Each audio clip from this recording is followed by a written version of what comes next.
Une cartographie inédite des filaments de matière constituant l'univers vient d'être produite grâce à l'observation de très faibles effets de lentilles gravitationnelles sur la lumière du fond diffus cosmologique. Ça se passe là-haut, par Eric Simon. La matière noire forme de gigantesques filaments de matière qui s'étendent sur des centaines de millions d'années-lumière et qui se croisent et s'entrecroisent. C'est au niveau de ces nœuds que résident de grands amas de galaxies, peuplés de centaines ou de milliers de galaxies. Ce tableau s'est révélé petit à petit depuis le début des années 2000 par les grands relevés comme le 2 Degree Field Survey, le Sloan Digital Sky Survey, le 6 Degree Field Survey, le Galaxy and Mass Assembly Survey, ou encore le VIMOS Public Extragalactic Redshift Survey, VIPERS.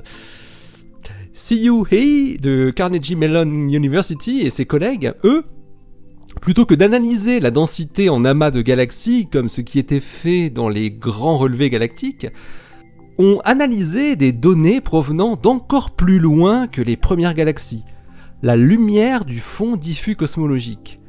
Et ils leur ont appliqué des algorithmes de reconnaissance d'images avancés pour identifier les très faibles effets gravitationnels qui viennent distordre très légèrement les fluctuations qui y sont visibles.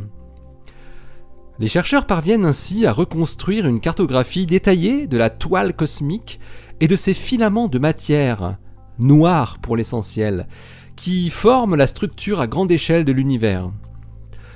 Les propriétés de ces filaments vont permettre de mieux comprendre différents effets associés non seulement à la matière noire, mais aussi à l'énergie noire, et pourraient aider les chercheurs à tester la théorie de la relativité générale.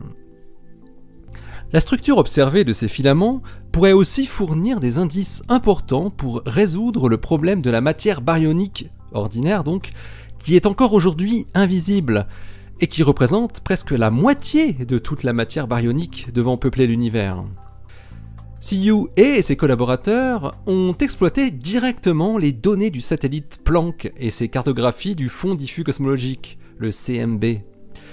Leurs algorithmes de reconnaissance d'images leur ont permis de déceler les effets de distorsion très faibles produits par la présence de matière sur le long trajet des photons.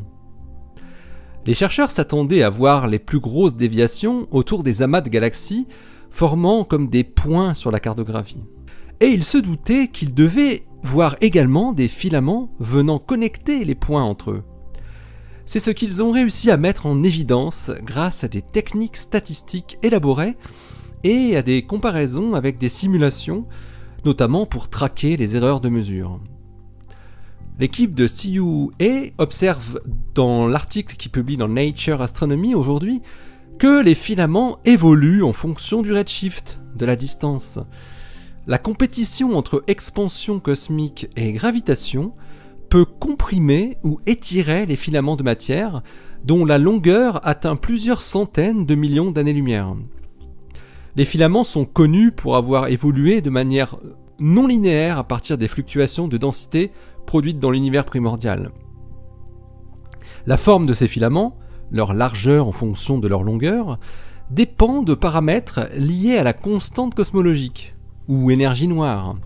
Il est donc important de connaître à la fois leur dimension et leur localisation.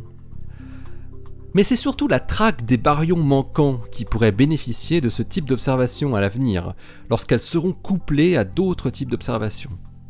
Les filaments recèlent sans doute le secret de la majorité de ce gaz qui peuple le milieu intergalactique et qui a, jusqu'à aujourd'hui encore, échappé à nos observations.